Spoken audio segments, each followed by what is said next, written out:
Okay, and the United States had no choice but to follow. Once those bombs was dropped, once hostilities started, the United States had no choice, okay, but to get in, and that's the situation that we're in right now, you know. But absolutely, this president, okay, when he sent those aircraft carriers over there, he was fulfilling, you know, what he was being paid off to do, which is okay. We're gonna protect Israel. But he sent those aircraft carriers over there, knowing that the Iranians have all types of missiles. They have anti-ship missiles. They have ballistic missiles. Okay, they have hypersonic missiles. So, all right, Mr. American. Let's try to wrap it up. Yeah, let's try to wrap it up. I was in a matrix. Sorry. American lives, you know, he even said, you know, there's going to be casualties, guys. We're going to have casualties. We're going to lose American heroes because he knows the casualties are coming. He knows there's going to be a lot of, you know, this ain't going to be pretty. But I'll land right there. Let me ask a quick question, Sick, to Cass. Yeah, he's over there. What do you think would happen if Trump would start bending over for Israel? What do you think would happen? Kennedy. Sorry, go. What do I think would happen? Boy, here's the thing, though. The question's flawed because Trump is not bending over for Israel. I keep telling you, you guys, here's the thing, right? If I ask yourself, do you know CIA intel? You're not going to tell me, yes, you do, right? So why do you guys think that everything on the surface level is all that there is? You guys really don't think there's different layers to this shit? Trump is not bending over for Israel. Trump is dealing with the problems in order. He's saving Israel for last. But he's taking care of that. So before you get to Israel, right? Israel, from what I know, this is where all the corruption comes from, right? The people, and I'm not going to say everybody, but those people, that's where they're at, right? They're the source of the corruption. So before you get to them, you have to... Israel or America? It's Israel. Israel and those types of people, right? So all the corruption really starts from there. All that shit stems from there. So it's really, he's taking care first. What you have to do, you have to clean up the U.S. government, which is going on. If you see everything, you guys could have connected dots. Hillary Clinton just had a deposition. They're asking her about some crazy ass shit. Frazzle drip, Anthony Weiner laptop. Bill Clinton is in a deposition because this is happening because they will get arrested soon, right? Trump has been hinting at this since he's been in office, since before he's been in office. That's why he always makes a joke about arresting Hillary Clinton, because he knows it's coming. He knows what she did. So all that shit is tied to Epstein. All that shit is tied to Barack Obama. Barack Obama is the one that funded Iran. He funded Iran, and then that they were able to build fucking nukes in the first place because Obama was funding them. Obama is not who you think he is, and he's not who he tells the American people who he is, right? So there's a lot of corruption going on in terms of that. That's why Obama and them, they're cool with Israel too. You gotta start seeing this shit. When you have one bad apple cool with another bad apple, it's easy to see where the bad apples are, right? Then you start to understand why America hated Russia so much. Because you know what? Russia, they're not the bad guys. Putin, he be chilling. He's not with all that crazy ass shit that they be doing on this side of the world. So that's why all the propaganda is always going out Russia. But Trump is not bending over for Israel, bro. Let me ask you this very last thing. What would you then say, like, what the hell were we doing? When I say we, it's the United States and their allies, right? Mm-hmm. In Iraq, right? In Iraq? Yeah. One second. That was all intel coming from Israel, Shitrail. Anyway, and then you went 21 years, which costed approximately, and these are public numbers, in between $7 and $9 trillion in Afghanistan. You accomplished nothing, right? And all this is because you believe what these Eastern European colonizing, baby killing, satanic fucking little hats are telling people what to do, right? Mm-hmm. And it's like, now I'm not saying Trump is a weird. As opposed to your Europeans, What are you saying, Gay King? Why are you interrupting me, Gay King? Because I am a moderator and I can't. Oh, you're a Gay King. You're not a moderator. You got a green vegetable. That's your name. Yeah, you've got your own vagina sitting there in your face. But Do again, you ever see a vagina in real life, Gay King? Oh, can you ask the McDonald's manager to reset the password? We can't hear you. Okay, wait a minute. One second.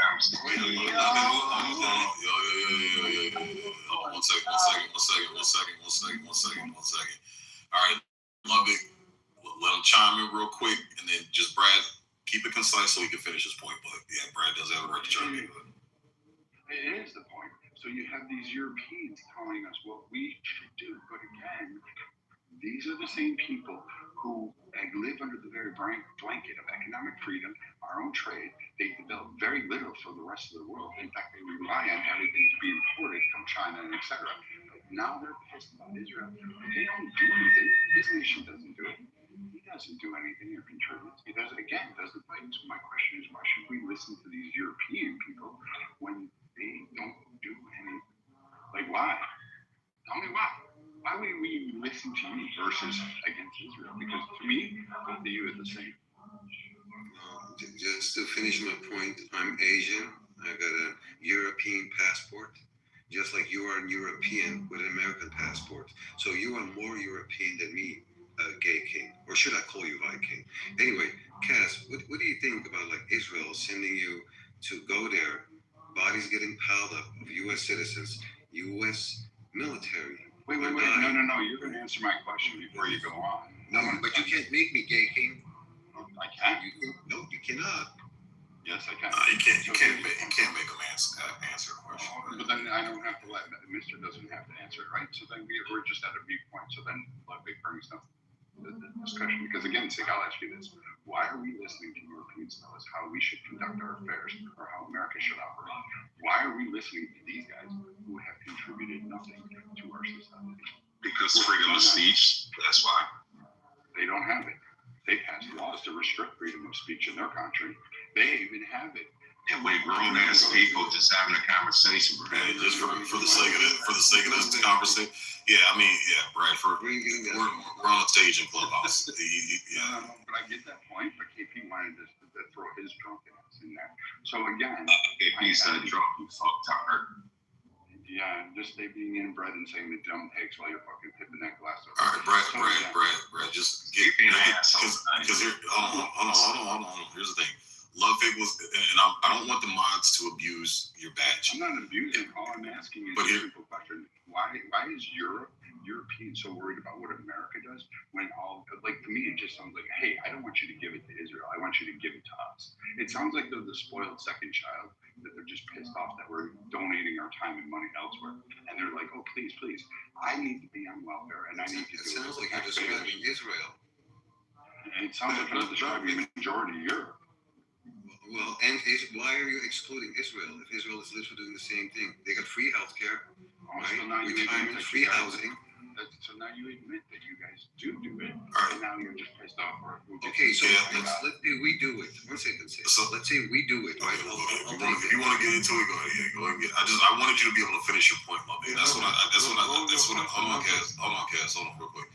Yeah, mods, what I don't want to do is I want to use the badge to moderate or a quick point, like how I did Mister, just a quick clarification and then let the person get back to their point. I don't want to go off into a tangent and derail what that person's point was trying to be. That's how I want the mod badge used. But I want to give Ludwig a chance. If you want to go back and forth with Brad, while you got the mic, that's fine if you want to change it up. But it's very simple to debunk his point, right? First of all, I'm not on welfare. Right? I don't do any of that because I'm like old school traditional. I believe that the man should make the money, right? man makes the money, money never makes a man, Brett. I cannot say that about the majority of people that live in Israel, which are in general Europeans. So they are double fucking you. They're Eastern Europeans living in the Middle East that comes directly from your paychecks taxes, right? So you're getting double penetrated. It's double degenerate. It's not just one penis, it's two sausages in one hole. Brad, you're worried about Europe? You're getting cocked. They live like kings So over there. again, I'm worried Like about kings. Europe. I'm worried about Europe. Go to Europe again. I'm not talking about Europe. Why are you bringing up 20 Europe? billion. So wait, 20 billion versus 130 Super gay. billion. So again, 130 billion versus 20 billion. Europe takes the greatest chunk of my time, my resources, and to commit the most military asset. Why am I worried about Europe, who clearly can't defend themselves? You couldn't do it in World War I. You couldn't do it in World War II. You couldn't do it in any of your conflicts. In fact, you guys lost to a guy who went on hunger strikes in India and basically called himself Gandhi. So I mean, you guys lost everything in your entirety. You lost the Middle East. You lost everything. So you guys created all these problems, and now all of a sudden, my tax dollars and my revenue have to go to that, and I have to support you guys at the most. We spend the most money in Europe as a whole than any other spot in the world. We spend more on you guys than we do on many of our own social programs. And you know what we can do? We can take all of that, put it towards our citizens to have free healthcare, free education. But no, we have to protect you guys from the big bad forces of the Soviet Union and other entities, and we have to sit there and go fight your wars. Because you know what? You guys are too fucking much of welfare kids to actually do anything yourself. And then you get mad at America for deciding which direction it's going to go in. You don't have to say. Otherwise, step up to the plate and cash in and fucking pony up, but you won't. Because again, you guys don't do that stuff. So then the last thing I will say, you make this about what we are doing, right? While you have your little lap dog, your barking dog with barely any teeth, like a 90-year-old man, right? And some of you, oh, go there. And then your fellow Americans come back in body bags and limbs blown off and PTSD, a lifetime of fucking pills to cope with days and whatnot more. So Right? wait, They're weren't telling guys you, scared? one second. Weren't you scared of Russia and I had to go? No, I'm not afraid of Russia. Weren't your leaders all cowering and we had to go? Who was we? With the United States. Did you hear me complain about anything on this app? Yes, you did. You guys cried. Your leaders. Who's you guys? Got up there. All the UN leaders, the EU leaders, got up there and cried and said we needed to When did you hear me cry, Brad? provide the jets. You are defending Israel more than the U.S., Brad. We had to defend you energy reductions. Brad. Your point about Israel. Why don't you have no smoke for Israel, Brad? Why I have smoke. Where is your smoke? My money. If you want to smoke a cigar, you need a lighter, Brad. You're not smoking shit. You're pretending to be smoking. You know what? It's just Brad, you just want to target Israel, and you don't want to take accountability for your own nation. That sucks. Why don't you have no smoke for Israel, man? Why are you digressing always to Europe and about what I'm complaining about instead of like the average American that is fucking disgusted by a bunch of colonizing white Europeans that are fucking blowing up babies? I'm a European citizen. Well, look, Why are you not complaining about? so just to be Are you gonna be a broken record, Brad? I'm gonna tell you every day. All right, okay, guys, let's keep the conversation. I just want What was you saying? Look. Yeah, true. Look, let's let you chime in. And Payman's been waiting patiently too. Let's get them. Yeah, I'm enjoying the spat, but I just wanted to say, if we're talking about like the average American's perspective on Israel, I don't think all of Americans like anti-Israel. I think there's a lot of Zionists in this country. I think there's a lot of war hawks in this country. I grew up hearing shit like just nuke the Middle East, so like they don't care. What they don't like is their prices going up, their gas prices going up. They don't even really care about the vets. A lot of that's bullshit. They don't care about the vets. They like glory. They love war. So they don't care about that. But it has to make sense. Right now, they don't like the status of the economy. They don't like their budget. They don't like their living expenses. They don't like the income coming in. they a lot of them like what he's doing with ICE, so they're like, let's let that wrap out. Why can't we, focus on one thing at a time? Can we afford this? There's a lot of different things. I'm just being honest with you. Now, people on the left are just like anti-war in general, especially they're humanitarian, so they can't stand what Israel's doing. But all of them, whether they're on the left or the right, are literally just like Israel. They're the Israel that made it. Canada, the Israel that made it. The United States, the Israel that made it. Like, what are we talking about? Like, they killed all the natives, took the land, called it manifest destiny, talked about God and shit. Like, what do we? So now I get it. It's the modern era, so it's easier to have this. Oh well, my ancestors did all the genociding, so like. But truth, let me ask you something. Do you think a majority of Americans want Europe to sit there and tell them how they should actually be when we know for a fact that we have to fund everything they have from power? We have to provide their oil. We have to give them we have to intervene to control their energy prices so they can afford to keep their homes. We have to sit there and provide the trade routes. We're the ones having to deal with the straits primarily 99% of the time. And so why would we listen to a bunch of Europeans saying it's just you need to stop listening to Israel, when in fact we should just be stopping and listening to Israel and Europe? It's we shouldn't be listening to any of you guys because all of you are pretty much in the same camp. You create the same problems. I can agree with that too because they basically offshore their military expense to us and then invest into their own local infrastructure and social policy, and then wag their finger at us for not having that infrastructure and social policy. And it's like, it's because we're literally funding your defense. Like, if Russia wanted to gobble them up with China, what the fuck would they even do? So, like I said, that's changing now because my question would be this to everyone. Thor, you just got on stage, bro. There's people waiting to speak before you. Just be patient. Just be patient, bro. You literally just got on stage. Payman's been waiting a long fucking time. Actually, Payman, you got the mic. I want to let you go. You've been waiting a long time. Payman hasn't interrupted anybody. Yeah, go ahead. Thank you. I appreciate your time. Thank you very much for giving me a chance to talk to your stage. But what I'm saying is, like, we have the biggest conflict in the Middle East, and the Arab-Israeli fight forever. But then all of a sudden, we had the one. Payman, can you get a little bit closer to your mic, bro? It's hard. You're really muffled. We're trying to hear what you Yes, sir. What I'm trying to say is that we had a Middle East conflict, and they were fighting forever, and all of a sudden, the one man came with the name Anwar Sadat, and he said, we don't want to fight anymore. We want a normalization. And he traveled to Israel, and in the parliament of Israel, he gave the historical speech, and he announced, we don't want to fight anymore. And we want a peace, and we want just, relationship, normal relationship. The Arab nation was not ready for him. When he came back to his country with all the Arabs, assembly, they left the center from Cairo to another country, and they got isolated, and finally they assassinated. But we had, Jimmy Carter just trying to make the begging and the staff to the Camp David. They tried very hard. Nothing was working. Finally, we came to the first administration of the Trump. And Trump picked up this idea of the salary normalization. And he developed a win-win situation for all the Arab nations. And his first trip was to the Saudi Arabia. He turned to Saudi Arabia with the document from 9/11 to be like coming to the peace treaty. And they shaped all these jihadis and the terrorist sympathizers out of the cabinet.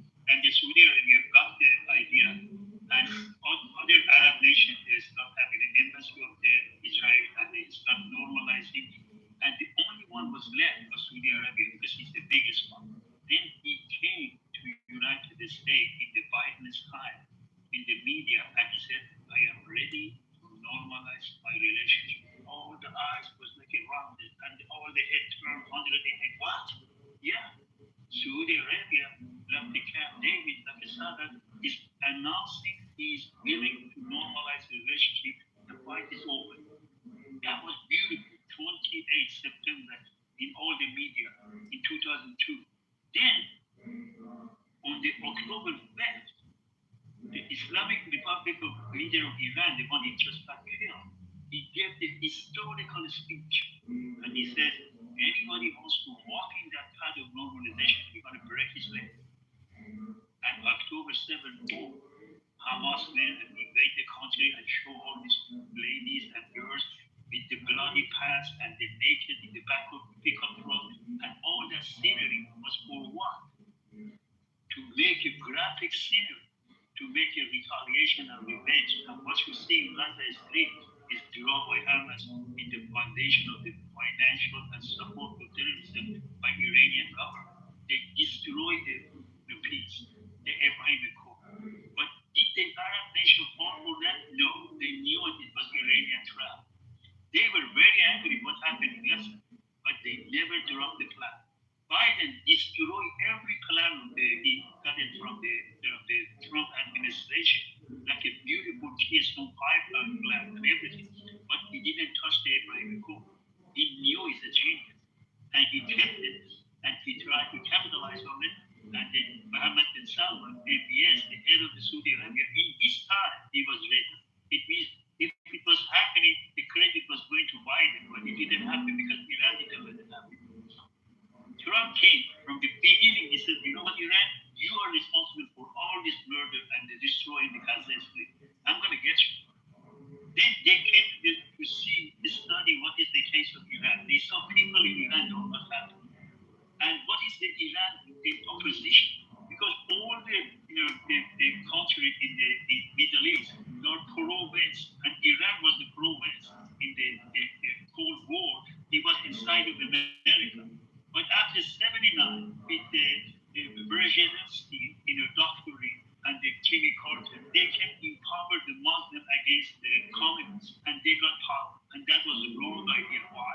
Because Bin Laden, he got power, he came to the United States, the twin power. And after that, Iranian, when they got the power, the Islamic radical, they captured the embassy of the United States for 444 days. And they started the state terrorism in the war. Never been happened before. It means that the Brzezinski doctrine and the Jimmy Carter policy, it was so bad, the Cyrus man said, you know what, I'm going to quit. You guys can stop. And he quit. Now, the Trump, he came and picked up this idea and developed it beautifully. And he went to the Middle East and he got the money, $4.some trillion to invest in the United States for the AI and renewable energy and everything. It means we have the biggest customer in Persian Gulf. We need what? We need stability and peace. Who is the obstacle? Iranian government. What is the situation with Iranian government? Oh, they have opposition. Since the government of Iran is hating America and Israel, the opposition is towards West. Very unique opposition is we don't have it in the Middle East. All the opposition usually are anti-America, anti-Israel, but this one is unique because it came from the leftist government. And this is the one you have to asset and capitalize and change the government, because this is not the time they capture the embassy. This is the time all people in Iran, they come on the street in the millions and they get massacred. They come diaspora in everywhere in Europe, in the United States, Los Angeles, in Toronto, Canada. In the big number, they come and say, we don't want this government. Now is the time. You're taking care of it. And who is your ally? The Israel, this is the existentialist threat from Iran. And he has to take care of it. It's a wide west. You come on the street, either you shoot me first or I shoot you. Either or. You don't have no other choice. Then Israel is trying to sacrifice. The United States is willing to bombard and just lose it for Iranian people to get the power from these radical people. And who is getting benefit? United States. Why? Because China is getting the bargain price oil from Iran and Venezuela. What does it mean? It means when the oil, imagine the price of the barrel of oil is $100. Since Iran and Venezuela are in the sanction, the Chinese is the only one they can buy it with the check, not getting sanctioned, not getting punished. How much they pay? They pay the stolen price version. It means $100, they pay $35. What do they get? Do they pay by the money? No, they pay by China goods, a piece of junk. And United States say, okay, if I'm taking care of this treaty and the Abraham Accord and they're serving my customer in the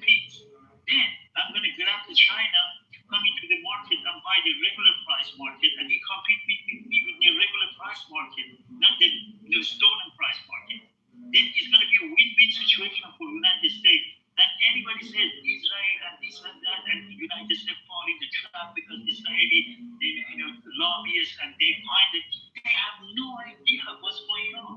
They have no idea how much Islamic situation is going to develop Islamic United States in the big chart. If you're taking care of it, it's going to be like that. President Gorbachev, please bring the wall down. This wall of the Islam radical from the Al Qaeda and ISIS and Islamic Republic, and after that it's going to be Muslim Brotherhood. Iran is going to play the big key in the Middle East, and it's going to be a beautiful ally because they came from lefties and they love America and they love normalizing relationship with Western and are not threatened anymore to Israel. They can spend the money and time for competition in economy and peace one for completely lot of times.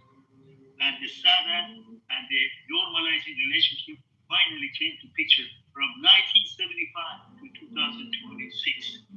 And this is the winner who should. Well, I'll say this, and it's really dangerous right now because, yes, the United States, they took Venezuela, they're about to take Cuba, and now they're assaulting Iran.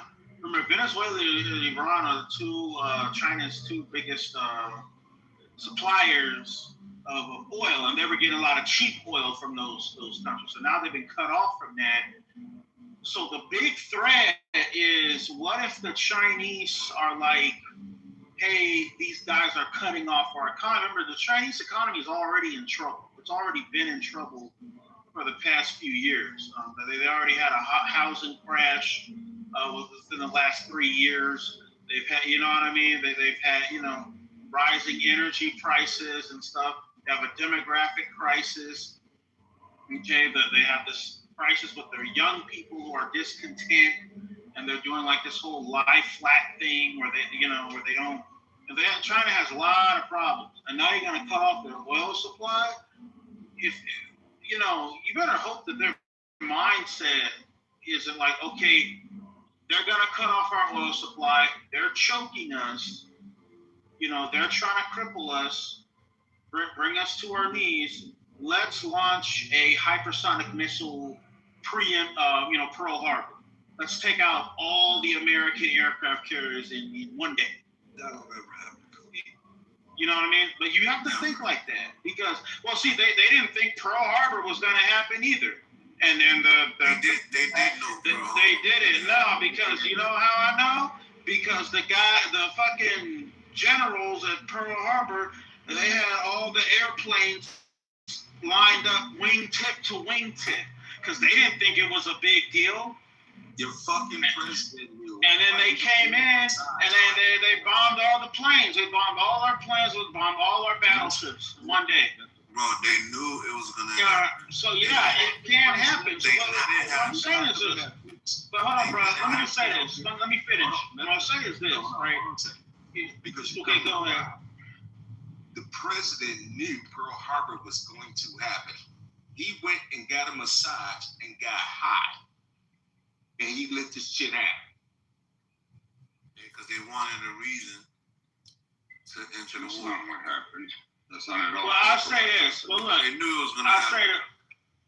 I'll say this. Is that hypersonic missile threat? That's a real threat. That's a real. Okay, hypersonic missiles are a real thing, and I don't think people understand what hypersonic missiles are. Just how terrifying of a weapon, the hypersonic missile is. Okay, you're talking about a missile that you can shoot that is connected with GPS, it's connected with satellites, it's smart, okay? You know what I mean? It can literally it can do a 90-degree turn, okay? It can see the battlefield in front of it. When it gets close to its target, if it sees that its target is already hit, is already on fire, it'll turn and go to another ship that's not hit yet. You know what I mean? And it flies so low, radar can't, this thing can fly, fucking 50 feet off the ground,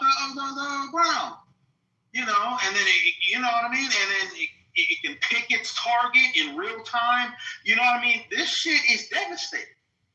And so, like I said, if they decide to use, China decides to use that weapon, okay, U.S. is in trouble. We could lose all of our. Okay, they got 3 aircraft carriers over there right now. Okay, they got the Gerald R. Ford, they got the Abraham Lincoln, and they're about to put the George W. Bush over there because they're getting ready to send ground troops into Iran. All 3 of those carriers are they're in the same place. Two of them are in the Mediterranean. One's in the fucking Persian Gulf. So they know where they are. It's the Russians are sending the Iranians, intelligence about where all of our military assets are. So they know where our carriers are. They know where our destroyers are. All they got to do is group up those missiles. And look, the way it works, if they launch a drone swarm, missile swarm, okay, and then you launch 5 or 6 hypersonic missiles with that, okay, the automated point defense on these destroyers, it can't decipher between, just the regular missiles and the the ballistic missiles and the hypersonic missiles. Okay, so it can't prioritize. It's trying to get all, shoot down all these missiles. Okay, the system's gonna be overrun, and one of these hypersonic missiles, it's gonna get through, man. It's gonna tear these ships up, man. It's gonna be bad. It's gonna be bad. Trust me. We lose our first ship, it's gonna be bad because each destroyer had 300 sailors on it. You take a hypersonic missile to a destroyer, you just lost 300 sailors, just like that. A $6 billion destroyer taking down. Bro. Just again, so China's not going to attack anybody. America has bases, allies surrounding China. They're literally surrounded by Singapore, the Philippines, Japan.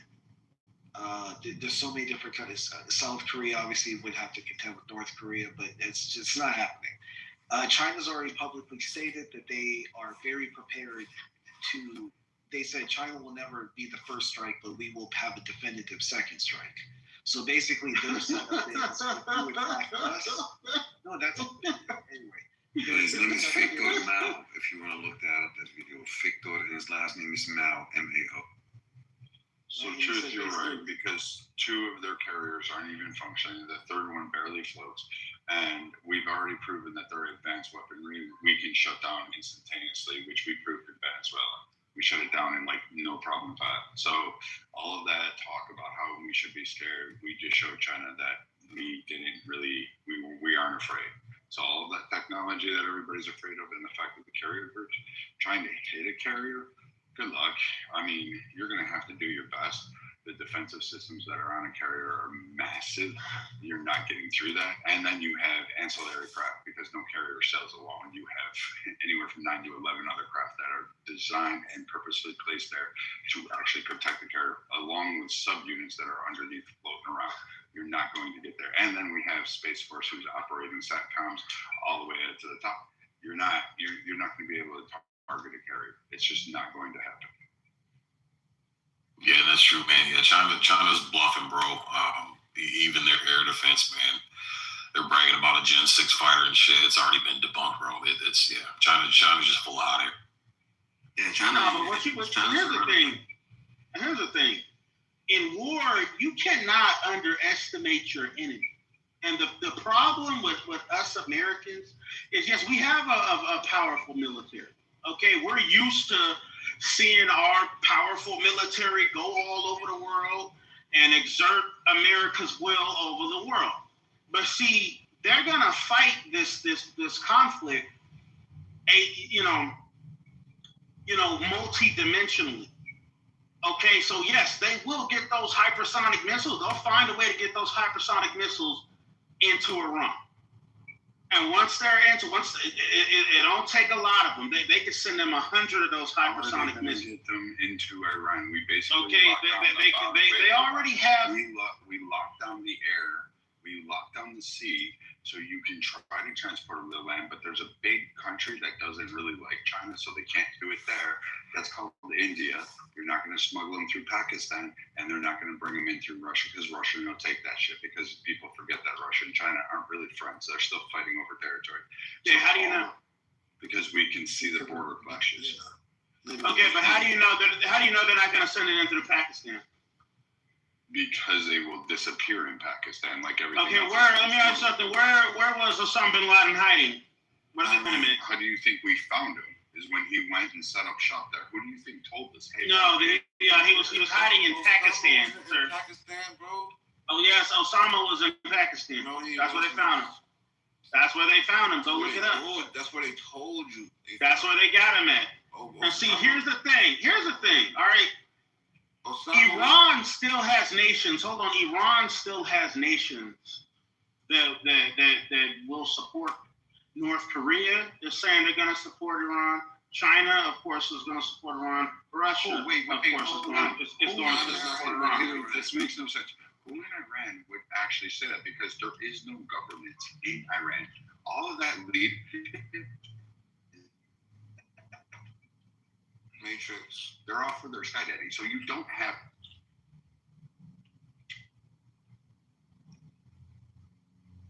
Hello?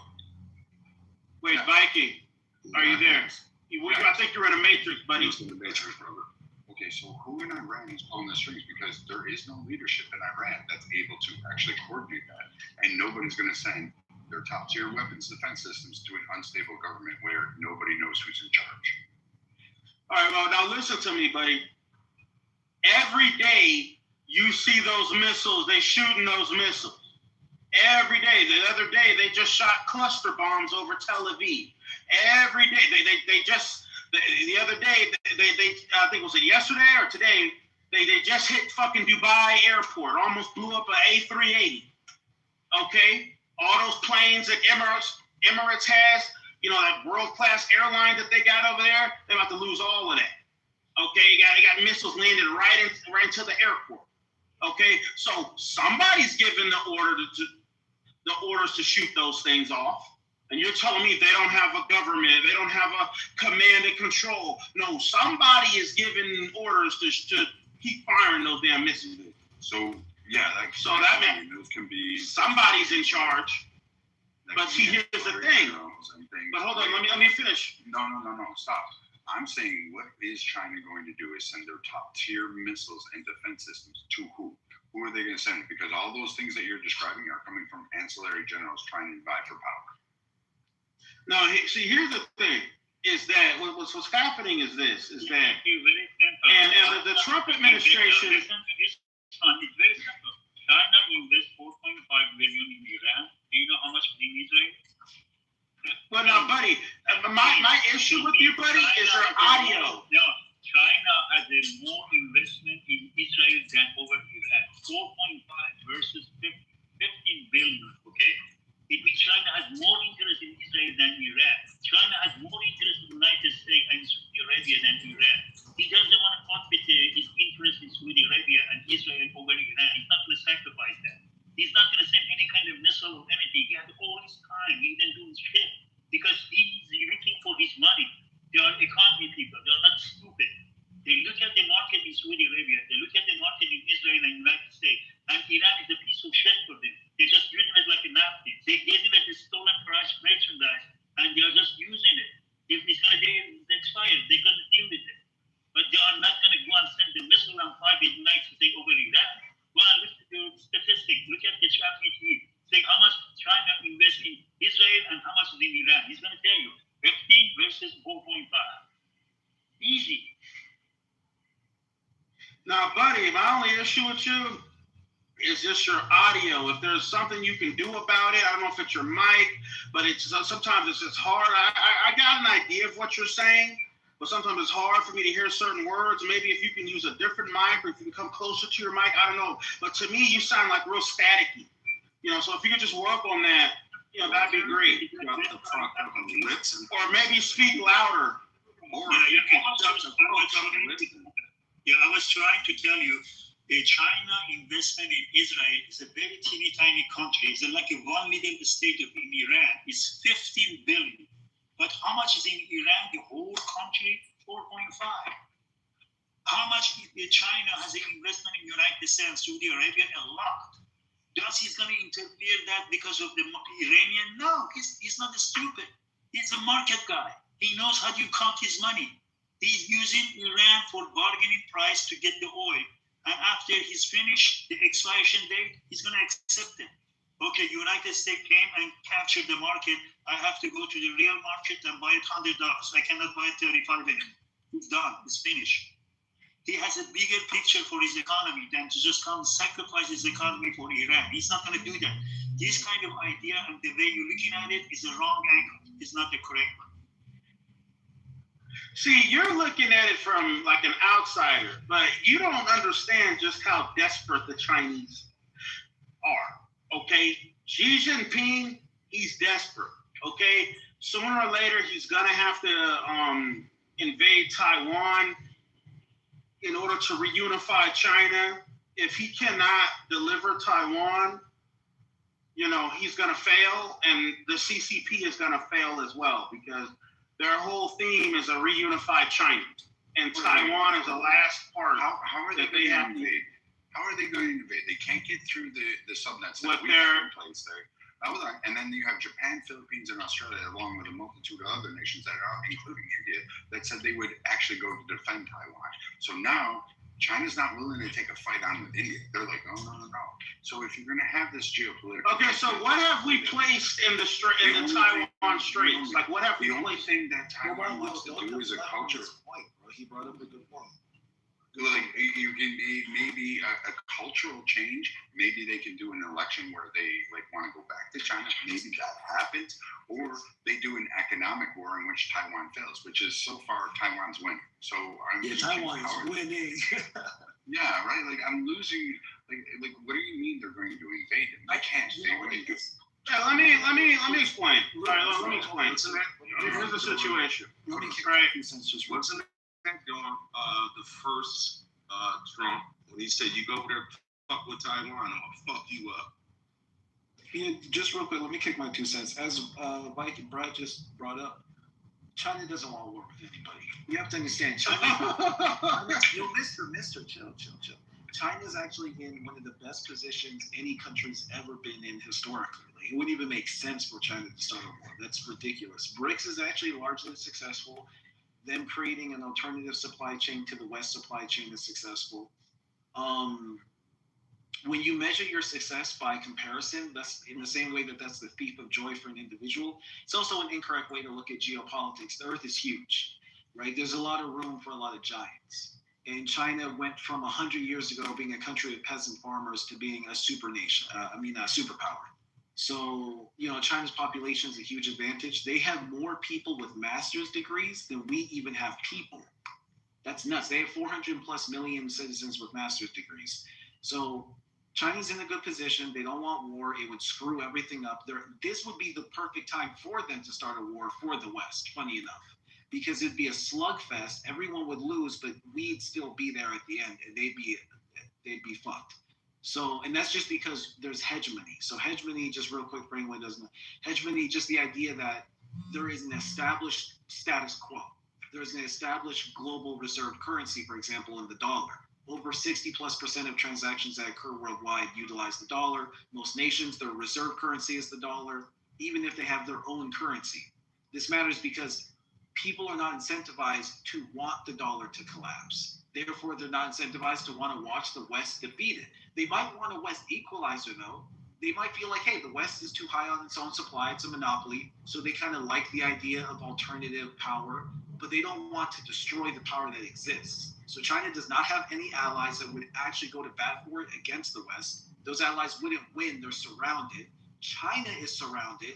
And China's not going to war with India. India's got 1.1 billion people. Again, like, you got to understand. India 1.5 billion. Their ability to go to war in a defensive position. They are not trying to be an aggressor. When it comes to Taiwan, that's geopolitical as well. If America put their dick on the line and said, look, you touch Taiwan, we're going to World War III, and China believed them, this is important because Putin was told that by Obama in Georgia. Putin didn't believe him. And he was right. Obama was bluffing. So that kind of matters too. If it's not a bluff and they know it's not a bluff, they're not touching Taiwan. If it is a bluff and they can tell it's a bluff, they're going to touch Taiwan because they've set themselves up to be embargo proof. They don't care if we embargo them. Hence why we're doing shit in Venezuela and Iran and Greenland. Like, this is a mineral and a resource war. This is a proxy war. This is a cold war. This will never go hot. What you're saying is like China, the U.S. would interfere if China would decide to take Taiwan.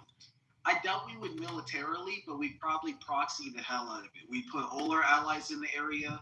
We'd probably threaten them and bluff and see if they back down. And then the second Proxy wars, tariffs, taxes, all that, the standard. That's what you're saying. Exactly. Yeah. Yeah, because the West doesn't want a war with China. It doesn't even make sense because now you're going to war with China and all its allies. You're inviting terrorists. Then your iPhone is going to be $5,000. You know. That's what it is. Like, there's very little that's being fabricated in the U.S. or in Europe anymore. Just look at every fucking label around the house, including your clothes, your shoes, your underwear, your furniture. It'll pretty much come from China. There's maybe one or two items not, but the rest is all damn fucking China. So if you declare war on China, it's sort of like it's a self-inflicted wound at this point. It's like, what are you gonna do? Like, you're gonna pay for your average fucking desk that's like $50. You're gonna pay like $500. What is a fucking computer is gonna cost? Right? The fucking gas station charger that's $10. Oh, it's gonna be 50 or 100. In China, Right, you're gonna do that every 6 months, and it can go on forever with all the fucking items that you buy every day for pennies on a dollar. They're gonna be fucking 5, 10, 20x, God knows. and China does want to lose that income. Not gonna happen. Yeah. No. Well, look, I'll say this. All right. And see, you guys at this, like, logically. But like fallacies of it, I know China is in trouble. Their economy has been in trouble the last 3 years. And now they've been cut off from their two biggest supplies of cheap oil. The Chinese need cheap oil.